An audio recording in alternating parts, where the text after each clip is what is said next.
Merhaba arkadaşlar, kanalıma hoş geldiniz. Bu videomda örgü telefon kılıfı nasıl yapılır onu göstermek istiyorum. İki tane renk kullanacağım bu örgü modelinde arkadaşlar.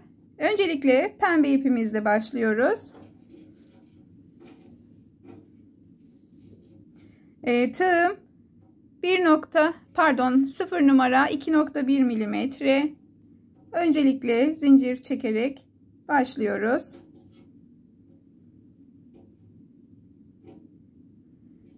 E, 25 tane zincir çekeceğiz arkadaşlar. 2, 4, 6, 7 tane yaptım.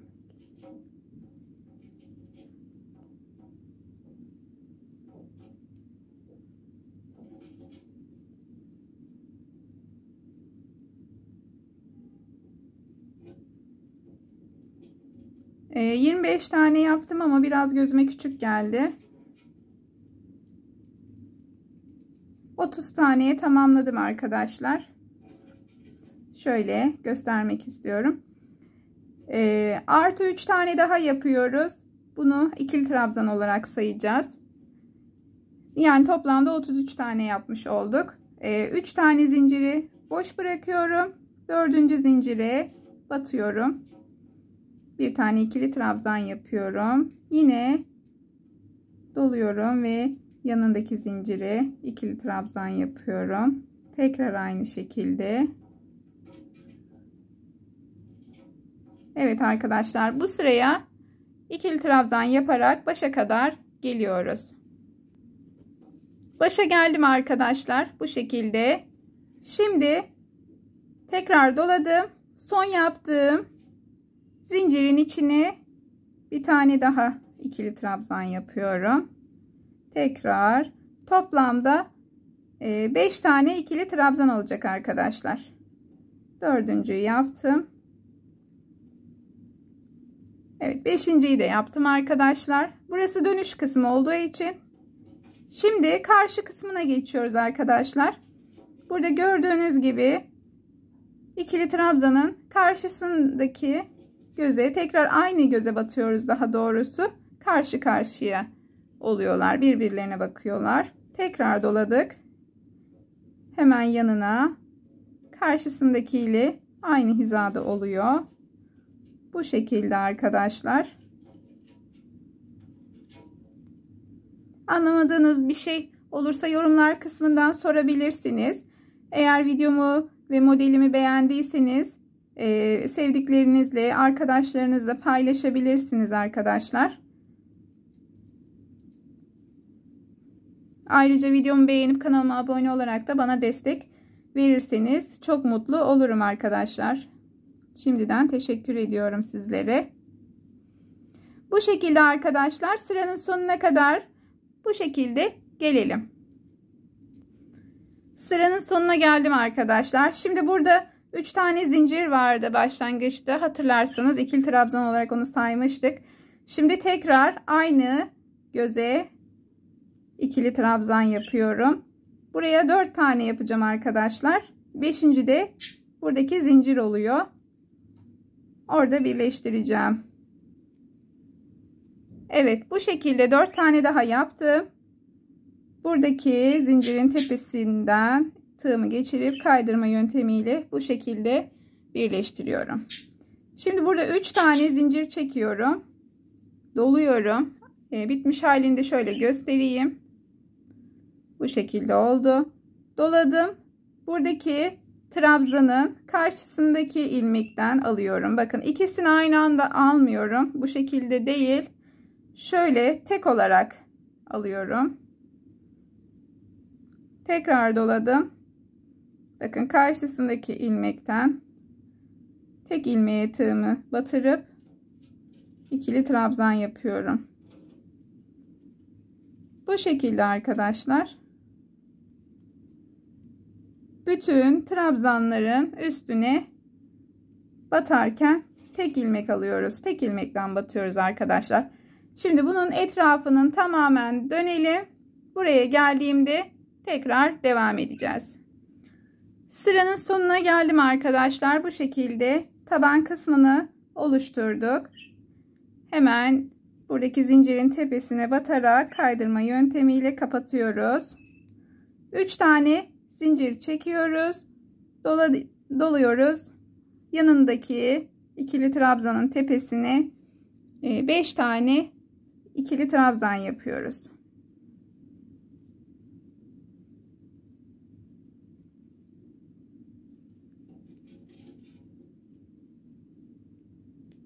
Evet, bu şekilde arkadaşlar. Buradaki zinciri de trabzan olarak sayıyoruz. Toplamda 5 tane oldu. Arada 2 tane ilmeği, ikili trabzanı boş bırakıyoruz. Üçüncüye sık iğne yaparak kapatıyoruz. Tekrar doluyoruz. Yine arada 2 tane ilmek boş bırakıyoruz. Üçüncüye 5 tane ikili trabzan yapacağız.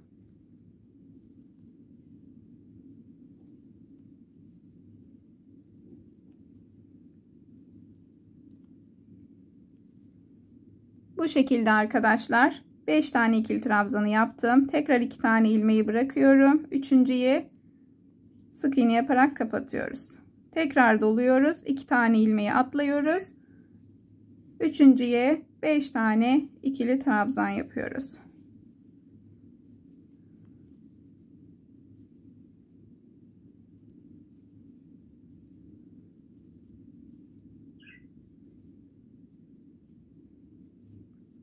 Evet arkadaşlar, yine aynı şekilde 2 taneyi boş bırakalım. Üçüncüye kapatalım. Sık iğne yaparak tekrar dolayıp 2 tane atlıyoruz ve 5 tane ikili trabzan yapıyoruz. Bu sırayı etrafını tamamen bu şekilde yapıp tamamlayıp geliyorum arkadaşlar. Evet arkadaşlar, bu şekilde ben tamamladım. Gördüğünüz gibi çanta şekli oluşmaya başladı. Altı da bu şekilde. Şimdi buraya geldim ve birleştirdim. Bir tane zincir çekiyorum. İpimi bu şekilde bırakıyorum. Şimdi ikinci rengime geçiyorum arkadaşlar. Bir tane sabitlemek için zincir çekiyorum. Burada son yaptığımız sık iğneyi görüyorsunuz. Onun tepesine batıyorum.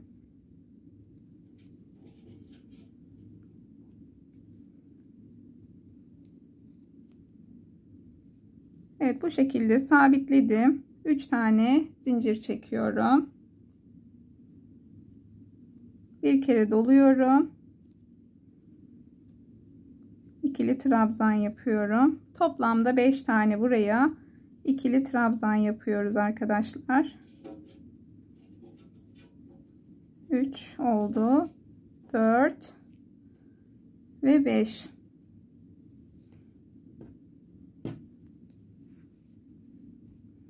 Evet, 5. trabzanımı yaptım.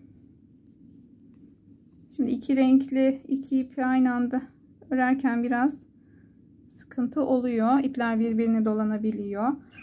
Şimdi arkadaşlar böyle yaptım.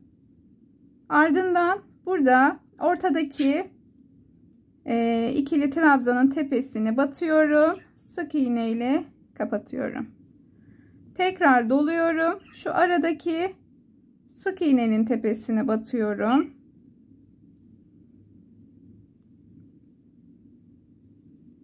Evet, buradan ilmeği aldım. Buraya 5 tane ikili trabzan yapıyorum.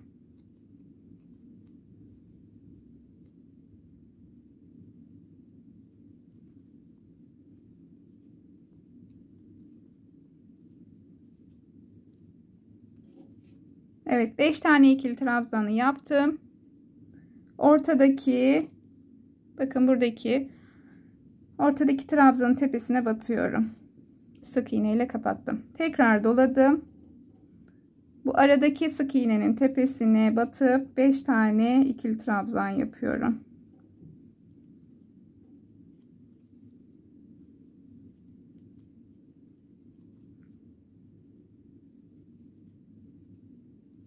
Evet, tekrar buraya batıyoruz. Bu şekilde arkadaşlar, bu sırayı da tamamlayıp renk değişimi için hemen geliyorum. Evet arkadaşlar, şimdi açık rengimi bitiriyorum. bitişini ve ikinci rengi pembe rengi nasıl geçeceğim onu göstereceğim.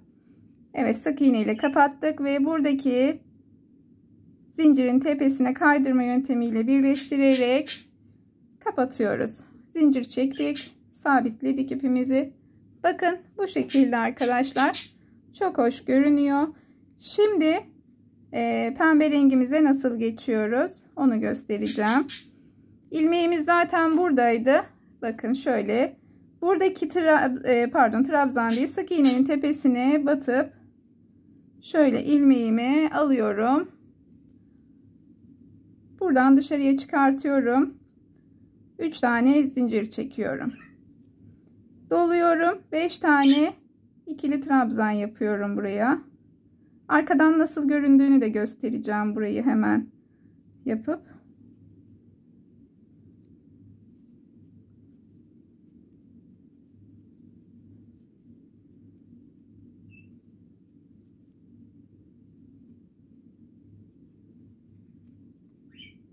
Evet, 5 taneyi yaptım. Hemen buradaki açık rengin tepesine, ortasındaki ikili trabzanın tepesini sık iğne ile kapatıyoruz. Şimdi arkasına bakalım. Bakın arkadaşlar, arkasında da hiçbir iz görünmüyor. Bu şekilde her sıraya geldiğimizde tekrar doluyoruz. Buraya ortadaki sık iğnenin tepesine batıp 5 tane ikili trabzan yapıyoruz.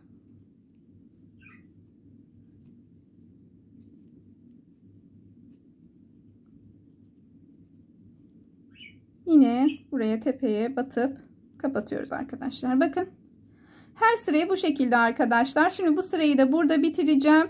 Ve tekrar ilmeği buradan açık rengimi alıp aynı şekilde pembeyi yaptığım gibi devam edeceğim. İstediğim boyuta gelene kadar öreceğim arkadaşlar. Ben kamera arkasında tamamlayıp istediğim boyuta geldiğinde karşınıza geleceğim. Evet arkadaşlar, istediğim boyuta geldi. Bu şekilde oldu. Şöyle arkasını, içini de göstereyim. Bakın, herhangi bir iz bulunmuyor arkadaşlar.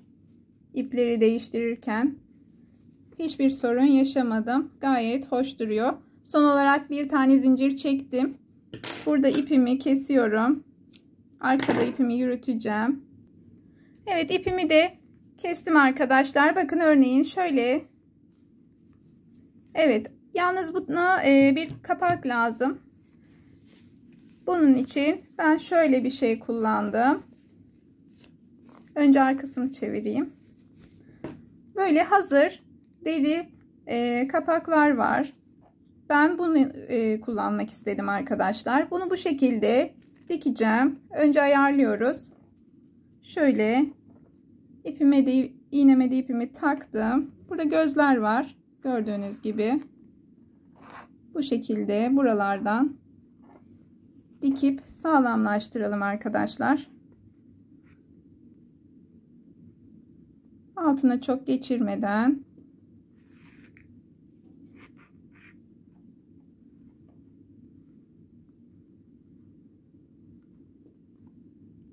Evet, diktim arkadaşlar. Deri askımızı da, deri kapağımızı daha doğrusu bu şekilde hemen ipi de keselim. Şimdi düz yüzünü çevirelim. Çıt çıtını da takacağım hemen. Bakın bu şekilde. Şöyle burada çıt çıtını çıkarıyoruz.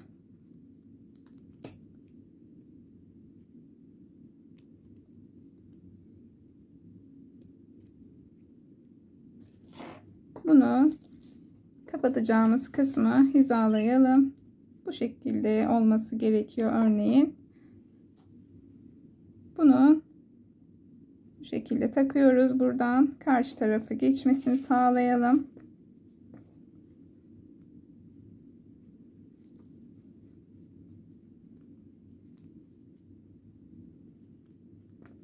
Burada da kapağı vardı zaten. Hemen bunu takalım. Çok pratik, gördüğünüz gibi. Şöyle yana doğru açtık mı? Tamamdır. Çantamız hazır arkadaşlar. Telefonumuzu koyalım. Bu şekilde. Ben biraz büyük yaptım. İsterseniz siz biraz daha küçük yapabilirsiniz arkadaşlar. Şimdi buna askı yapacağız hemen. Çok kısa onu da göstermek istiyorum. Evet arkadaşlar, şimdi 2 tane rengimi aldım. Hem açık rengimi, beyaz rengimi, hem pembemi aldım. Bir araya getirdim. Şöyle bir zincir çekiyorum. Boş bir zincir çektim. Ardından şuradaki alt kısmına tığımı geçirip tekrar ilmek alıyorum. Tığımda 2 ilmek oluyor. Kapatıyorum. Şu an tek ilmek kaldı. Karşı taraftan tekrar tığımı geçiriyorum. 1 ilmek alıyorum. 2 ilmek oldu. Kapatıyorum. Tekrar buradan ilmek alıyorum. Evet, bu şekilde arkadaşlar. Her seferinde karşıdan 1 ilmek alıyoruz. 2 ilmeği kapatıyoruz.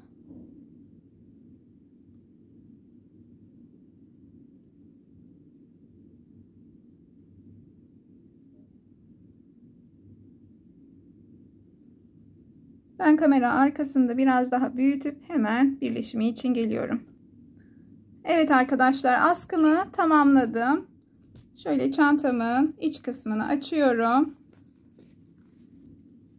Şöyle yan hizaya gelen kısmı buluyorum. Şurası tam olarak. Evet, şuradan tığımı geçiriyorum. Şöyle ilmek alıyorum, bir tane kaydırma yöntemiyle. Bir zincir çekiyorum. Şuradan sağlamlaştırmak için bir tane daha ilmek alıyorum. Hepsini bir toplayıp bir tane daha zincir çekiyorum ve buradan ipimi kesiyorum. Şimdi bu ipi arada gizleyeceğim. Karşısına da diğer ucunu hemen şöyle, biraz ben alt kısmını söktüm, kısa olduğunu fark ettim. İpi kısa tutmuştum. Şöyle şuradan geçiriyorum. Bu şekilde alıyorum. Böyle bir tane daha alıyorum yandan ilmek. Daha sağlam olsun diye arkadaşlar. Şöyle hepsini birlikte toplayıp bir tane de zincir çekiyorum. Bu kadar arkadaşlar. İpleri de gizleyeyim hemen. Evet arkadaşlar, ipleri de gizledim bu şekilde. İç kısmı biraz parladı. Şöyle göstereyim. Evet, bu şekilde arkadaşlar. Deneyecek olanlara şimdiden kolay gelsin. Beni buraya kadar izlediğiniz için hepinize çok teşekkür ediyorum. Videomu beğenip kanalıma abone olursanız sevinirim. Hoşça kalın.